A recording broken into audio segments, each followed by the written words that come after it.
NATO leaders to map out a peace plan to end Russia's war against Ukraine. Here was the scene inside the Oval Office earlier today. Watch. President Zelensky, are you prepared to keep sending Ukrainian troops to their deaths for another couple years, or are you going to agree to redraw the maps? Thank you for your question. So, first of all, we live under each day attacks. That today have been a lot of attacks and a lot of wounded people, and the child was dead, small one year and a half. So we need to stop this war, to stop Russia, and we need support American and European partners, and we will do our best for this. I think we show that we are strong people, and we supported the idea of the United States, of personally of President Trump, to stop this war, to make a diplomatic way of finishing this war, and we are ready for trilateral, as President said. This is a good signal about trilateral. I think this is very good. Thank you. And meanwhile, the State Department is also making it clear that President Trump is a peacemaker and that he is fully committed to achieving just that. Here's Ambassador to NATO, Matt Whitaker. Take a look. President Trump is a peacemaker, and he is mediating a brutal meat grinder war to a truce. And that's going to take some time, and both sides are going to have to give, and he's going to have to see how far both sides are willing to go. And there is nobody that is better positioned and can bring the parties to the table than Donald Trump. And I think he should be given the support of really all these elected politicians that are doing nothing to help Ukraine settle this war, to help with the rebuilding of Ukraine. Now at the core of the talks is the extent that the U.S. will provide security guarantees to Ukraine and whether Ukraine will cede land currently invaded and controlled by Russia. And after that Oval Office meeting, European leaders, including French President Macron, British Prime Minister Starmer, Italian Prime Minister Giorgia Meloni, and Finnish President Alexander Stubb also joined for a larger discussion on the next steps. But what is for sure is that President Trump is creating the framework to end this war and move towards peace. And it's not just overseas, because here at home, President Trump is launching a federal response to the out-of-control crime in our nation's capital. And despite what you hear from the media, residents say it is a welcome change. Take a look. I think it's a good thing because it actually reinforces the fact that America is secure, safe, stable. Elliot Reed says he supports the federal involvement. As a moderate, as a centrist, I think something needs to be done. I have 3 kids. I'm about to start teaching next week. I want it to be safe. And here to react to this and so much more, Daily Signal correspondent Tony Kinnett. Tony, thank you so much for being back on the program. We love having you. Oh, it's always a pleasure to join you, and nice to see D.C. not a trashy for once. Oh, my God. Like a dumpster fire, right? Like it's a night and day difference, thanks to President Trump. So, first off, the big news, let's go to the White House first. With the president meeting with Zelensky and other European leaders, what stands out to you from this whole experience thus far? Well, first of all, I'd say that the President of the United States getting Europe to again foot the bill for Ukraine, buying American arms, like we see Israel doing, buying American arms directly, like we see the possible stopgap measures, meaning British and French troops in the Ukraine in the same way that the United States has troops in South Korea. That meaning that Americans don't have to foot the manpower in Europe to defend Ukraine is a very good thing. That's a long-lasting plan that is going to be a huge benefit and not a forever war that, again, I was warned about all this time. We're actually getting things that benefit Americans. It's a step closer to peace. I mean, that's the big takeaway. The smaller takeaways that I have are far more petty. So maybe I'll just kick it back to you. Oh, I like when you go freestyle petty. I love it. Okay. So what does a diplomatic victory look like in this, current scenario? Because it is very complex and you've got other European nations involved in it, obviously NATO heavily involved in it. Is there a path in your eyes, towards peace that can be everlasting, sustainable between the two countries? And what do you think are some of the chips on the table? Well, the diplomatic victory is a very obvious one here. Honestly, the Russians get Crimea, the Russians get part of the Donbass, and Ukraine and a lot of the mineral rights get to be retained to the Ukraine. The French, the British, possibly some Dutch troops are then stationed in the Ukraine, again, like we stationed troops in South Korea, and then they hold. And as long as necessary, that is the only diplomatic victory that I really see here that's a total victory. Now, again, part and parcel, we might see something a little bit better, we might see something a little bit worse. Either way, though, anything along those lines where there's a slight trading of territories, there are some possible agreements that allow the United States still to get some of those mineral rights out, that allow European troops in the region, which, again, Putin has said he's not opposed to. I have to start entering into speculation here a little bit because, again, Vladimir Putin, Volodymyr Zelensky, and President Trump, as well as Secretary of State Marco Rubio, they're not just showing us all of their cards. They're actually playing them close to the chest, which is astounding. It's a good thing because when you reveal every single card to the media, guess what? Then you can't negotiate because then your opponent knows exactly where the red line is. So I'm actually really pleased to see everyone kind of showed up to act like adults today and get this done, and that we're looking at the 7th major peace deal on the horizon brokered by the Trump administration, and deservedly so. Yeah, it's pretty incredible. And I was thinking today, just back in time and all the conversations I've had with the president, and I'll tell you, during the course of time when he was not president and he saw this happen, it is one of the things that upset him by far the most, that this, and that's the truth. So I know this isn't political posturing. This isn't him trying. This is actually legitimately what he cares about, what he is committed to seeing through. And, Putin validated. He said, yeah, if you're president, this wouldn't have happened, which is a pretty honest and big admission that he got Putin, to make.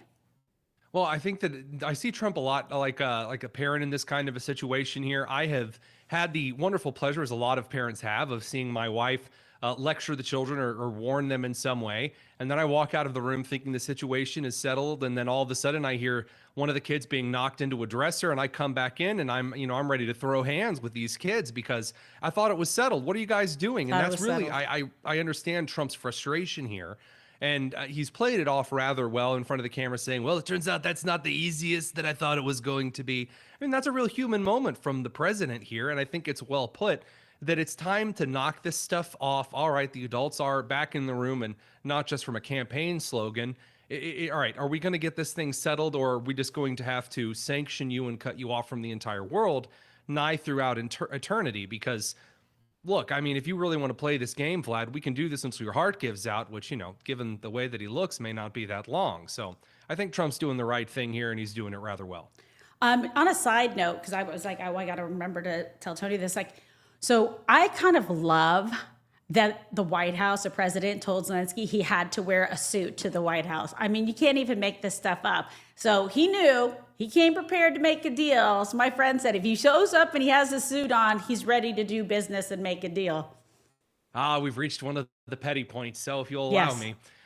So I really like what the White House did. So I'm glad that Zelensky showed up in a suit. However, this is where I get a little annoyed because I'm a pundit who occasionally gets to be part of a press gaggle. Whenever you have reporters that want to talk more than they want to ask questions to the dignitaries, they want to have a little conversation, a little chit chat, stop it. I don't really care for all of the fun asides. Every once in a while, it's okay. But we had reporters today that were trying to have full dialogue, comedy conversations. And I just don't think that's the best use of the time. There's a lot of questions that Americans and people around the world have. And there was one reporter in there that was like, oh, I like your suit today. Remember, I was a guy that didn't like your suit and the suit. And they had this big back and forth for 2 minutes. And again, I know this is petty, but I have a lot of questions that I want to see answered. And taking 2.5 minutes, that's a long time in a press gaggle that I want to see Zelensky answer hard questions about finances, about elections. I want to see Trump answer questions because I know he's been really dying to get out there and slap at the media for ignoring things about DC and the Putin and the Zelensky stuff. Some of our colleagues, unfortunately, are more interested in hearing themselves talk in front of the president, and that's a common thing these days. Yeah, no, you're right about that. And, the president made it clear that he cannot make a deal on Ukraine's behalf, obviously, right? But he can establish a framework, put that together, what peace would look like, moving forward. What should the U.S. role be, in your opinion, moving forward on this whole process? Well, I think the United States remains the military and economic hegemony in the world, and we should be using that. I don't like this idea of pretending that the United States isn't powerful on a military and economic means, that we have to pretend that we're just the same as everyone out there. No, sorry, it's America or bust, baby. So if you want access to the dessert table, you got to play nice. And it seems that after Trump has brokered 6 peace agreements on these exact lines, look, you want access to the trade, you got to make peace. It's worked 6 times in a row. And if Russia doesn't want to just be, again, in this gas station relationship with China, if Russia actually wants to participate in getting food that doesn't taste like ground up meal and sadness, they do want to trade with Europe and the rest of the world, well, then you have to make peace. Unfortunately, at some point, you either have to play by America's way or enjoy the long highway to Beijing, because, again, the Trump administration has made it quite clear. Either you trade or you don't. There really is no middle ground anymore. And it's the first time in about 50 years that America's had a foreign policy like that. And it's very, very welcome. Meanwhile, in our nation's capital, the president is launching, let's be honest, a full-scale operation to stop the out-of-control crime. And the earlier comment that we had from a man self-described as a centrist and a moderate, really struck home. Like, there's people with, kids. He said he has 3 kids. He's going back, to teach and work in a classroom, etc. Like, how can you be, I'm for crime? It's nonsensical. Okay. I mean, how effective do you think this can be? What the president is doing in DC? Could it be a blueprint for other major metropolitan cities, who won't even clean up homeless encampments? Like, we've seen coverage. My friend John Work was in Philadelphia. You see what's going on there in the streets, Chicago. It's out of control. Yeah, so the leaders of Chirac and, Philadelphistan and all of those other inner city nightmares that they pretend to pass off as wonderful, glorious places. If you're explaining in politics, you're losing, right? This is something that a lot of us understand. And the media no longer has the ability to ignore certain issues because new media has jumped in and has really started shining a spotlight on issues that make it impossible just to whistle past. So when you say, hey, why is there poop all over your sidewalks in San Francisco? And Newsom can't really work his way around it. He has to make some kind of a long explanation about oppression and racism and economic opportunities and the trickle down this and the other. And it doesn't work because Americans, they see crime. They want crime dealt with. This is something Trump has always been good at. You never get an explanation from Trump. You just say, look, it's common sense. I don't want crap on the sidewalks. And then presto, it gets solved. The left can't figure this out. So now they have no coalition. And they have to come up with these long Stephen Hawking explanations for why the social aspects of crime go back to the oppressor narrative of Priego Garcia. It's ridiculous. It doesn't fit. Americans are smart enough to recognize when the wool is being pulled over their eyes. And I don't believe now that when you're talking about Philadelphia or Chicago, there's a reason Brandon Johnson's approval rating is like 5%. In the city of Chicago. That high? They want to take that and run that as their national platform, the 5% approval rating platform. Best of luck to you there, Shirley Temple. I don't think it's going to play.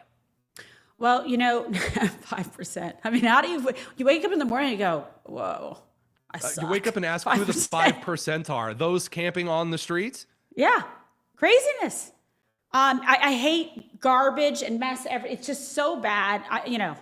Former prosecutor, and I like clean streets. I don't like potholes. I want safe neighborhoods. I want good schools, just like normal stuff. Basic necessities you expect from a society. My God, how could you, Kimberly? What high expectations? Shame on me. Oh my gosh. Now, predictably, right, the regime media wants to frame this as some kind of existential threat to the country. Wrap your head around that. The New York Times, in a recent opinion piece that, quote, abolish the Senate and end the Electoral College and pack the court. That seems more radical than just like cleaning up crime. There are a series of memes that I really enjoy in which someone opens up Microsoft Paint and draws a really poorly sketched out headline. And it says a fake headline like 14 pictures that will make you say burn the Constitution, or, oh no, he's crying, quick, burn the Constitution. This is how the left views media and news stories is that if someone clutches their pearls tightly enough, that all of the sudden that means that the laws can all be thrown aside just because some gender neutral barista in Seattle had a little cry session about it. So no. Number two, absolutely not. And number three, the reason we have a constitution is so that enough of you crying together can't just form a mob and burn down Minneapolis again and then get whatever it is that you want. And unfortunately for those individuals who pushed so hard for body cameras, those body camera videos show you acting exactly like the reasons we need the Constitution, the United States Senate, and the Electoral College, and the same provisions set up by our founding fathers to prevent fools like you from turning our nation into another North Korea or Soviet Union or Communist China, and on, or in today's day and age, London or France. So I'm really enjoying watching those on the left say exactly what their intentions are, and then push Zoran Mamdani up to the front of New York, or the guy that looks like from the Captain Phillips, I'm the captain now guy from up in Minneapolis, whatever that mayor candidate is. These goobers are going to come up, and I'm just glad they're showing their true colors. It makes them easier to call out. Yeah, it's just, honest to God, okay, I'm not going a little like tangent here. What is up? Every 5 seconds, I see that guy. It's insane. Why is he on television The all I'm the the captain time? now guy, or the Mamdani guy? The Mamdani guy. What's going on with that guy? What is going on? Like all of a sudden he's everywhere. And then he's like, oh yeah, Obama called me and I'm just like amazing and he's amazing and I'll be amazing like him. This guy's acting like he's running for president. And then he keeps trying to pick fights with Trump and try to drag Trump into the race. And it's just so pathetic. The whole thing, I'm running against Trump. Like, what kind of psycho are you? Again, I mean, he's the coalitional guy. Remember, you had Barack Obama in Illinois, and he was going to come out here, and he was going to be great.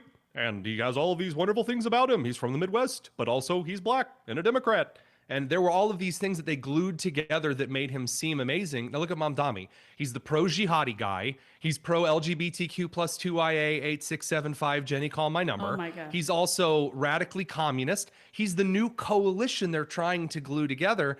But unlike the last coalition of Obama, where he was kind of pro-union labor and he could sort of glue the Bill Clinton coalition with the racial coalition, the coalition of the new left is like a bunch of angry baristas and white woman from Soho. That's it. Congratulations. You've cobbled together a 15 electoral college vote coalition.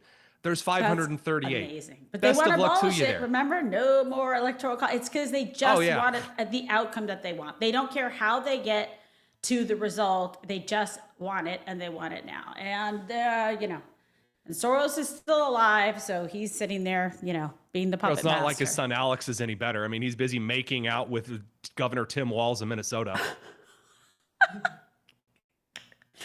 I'm sorry, was that inappropriate? I love it. I don't care. Please. We're just selling children's books here. Oh, you're not going to find me reading something like that. You can have the man in lingerie read that in Chicago. Yeah, exactly. Okay, so I got another one for you. So here's the thing. This is just, I have so much to say about it, but I want to hear what you have to say. Meanwhile, MSNBC says they are rebranding. Yes. Newsflash. To just MS, which, if you didn't know, stands for My Source News. Well, my sources say the ratings will still be abysmally low, regardless of the name. How much did they pay to some firm to come up with that genius idea? What the hell is going on here? I mean, MSNBC has low ratings, and they decided to do what CNN did. Remember CNN Plus? Of course you don't. It was around for like 15 minutes and then failed miserably. 15 minutes, yeah. So they're going to do what every failed sports team in the United States does. They're going to code it a nice new shiny logo that looks as though you asked AI to sketch an American flag redesign. I mean, it's just ugly. It's horrible. It looks like getting a hangnail. That's what the logo looks like. It's really disturbing. And they've decided this is what people really need. So they've cut a bunch of their staff away who are now running rival podcasts. Joy Reid, out there yelling about how angry and bald she is. And then you have all of the rest of their entire lineup that is just yelling in general. They couldn't even cobble the Jen Rubin, former Washington Post columnist, together on the network. So it's just this disparate group that they have now rebranded to a totally different name, which is marketing no-no. If you are having a rough time having people identify with your brand, creating a totally new brand so that you don't even have any of the momentum that might have been pushing the old brand is a big no. Do a logo redesign if you have to, but keep the name. Calling it MS Now, I mean, I hope they're ready for MS then. More like MS Now One Cares. Thanks for trying. Exactly. And, I guess they're trying to like kind of present themselves as some kind of like alternate media. Because remember, it was like MSDNC and they were like mocked a lot. So then they got hurt feelings. Then they said we may need a new name. That's a great point. What demographic do you think they're going for with this? Do you think they're targeting the youths? I think that's what they're trying to do. They're trying to do Really? like what we're doing, cool stuff like Daily Signal and Rumble and like I don't know because I'm trying to understand, but it's hard to understand if you're a rational, sane person and you're dealing with this. I don't really know what they're going to go for here. This reminds me of Mr. Burns, like when he's trying to save his company in The Simpsons. He's like, yes, dispatch a few dollars into that up-and-coming Baltimore hat company. That'll get everything going right-o-right-o. Like, and it bankrupts the company. MS Now makes, again, the Kamala Harris team tried to launch like some kind of fact post something, right as all of the fact checkers were going under. That's another great idea off the coconut tree. Monumentally bad idea. It could only come from the left. I mean, we're reaching new levels of horrible ideas. I guess that gender hire, DEI hire really shouldn't have come to the marketing team. Well, I mean, tell you something. I think this actually may hurt them. I think their ratings may go lower if that is possible. Because you have to ask, why was the rebrand necessary? If you're someone who's like sort of on the line, there are a lot of airports that kept MSNBC on just because it was a legacy pillar station, right? In the same way that you would keep on CNN because it was a legacy pillar station. There's no reason to put up MS Now because it's not a brand that is familiar with the American psyche. So they either must be in, like you said, red alert over the demographic, because if you have lost the angry old professors from Harvard and Yale, who's left around, the mannequins from Kohl's that get to watch it after hours, it's incredibly sad. But I don't think that those channels are even going to be appearing. Again, if you're at the airport, why would they turn it to MS Now? It has no appeal. No one's just going to automatically leave the channel there. And that was the last of the groups that we're watching. I think I agree with you. No demographic is going to buy this. Yeah, I just don't. I don't know where it falls. I mean, so that's into that's the dumpster. problem. That would be where it falls. It's terrible. Ultimately, they just can't get anyone to watch. That's the real problem. And even Joy Reid is upset for being pushed out. She has hurt feelings too. Moment of silence for her. They have nowhere to go. And I don't know. I mean, I'll give you a prize if you can tell me who the average MSNBC, viewer is. The average MSNBC viewer is someone who's about 38 to 48 years old. She is white. She has blonde hair. She is not healthy. She lives in a suburban town where she thinks that having a political obsession somehow makes her a wonderful, deeply moral person. And so she watches this because she gets affirmation from these things.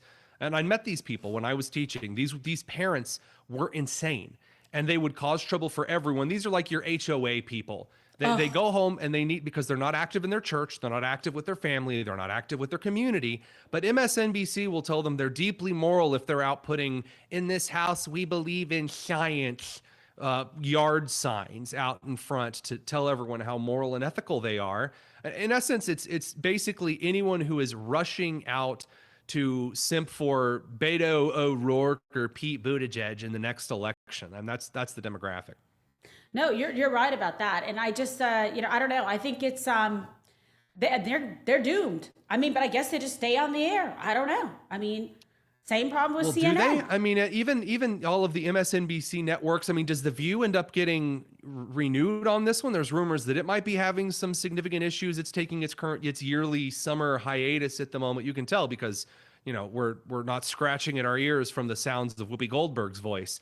I mean, I'm wondering at what point the money stops flowing. I mean, it's just, goodness gracious, usually to throw money away like this, you have to ask Taco Bell to sell a burger. I mean, this is a marketing disaster unforeseen. Taco Bell, so cute. So speaking of which, let's talk about this. Talk about, you're making me hungry. Students, kids, everybody's going back to school, okay? Do you think we're going to still see, out of control wokeness, right? Or has the tide started to shift? Where are we in that battle? So the tides have definitely shifted. And I think that in a lot of more purple districts, you are going to see a few flare-up cases where someone's going to go Spartacus and like try to teach the lesson that, George Washington was actually a transgender queer black woman, essentially an awkward Tyler Perry casting choice, and that the American people are just a youthful indigenous communist group yearning to break free. I'm sure you'll have a few of those individuals taught by some very fat guy named Chad. But it's unlikely that you're going to have a lot of instances like that around the country. I think that for the most part, Americans are looking for a sense of normalcy. They're exhausted.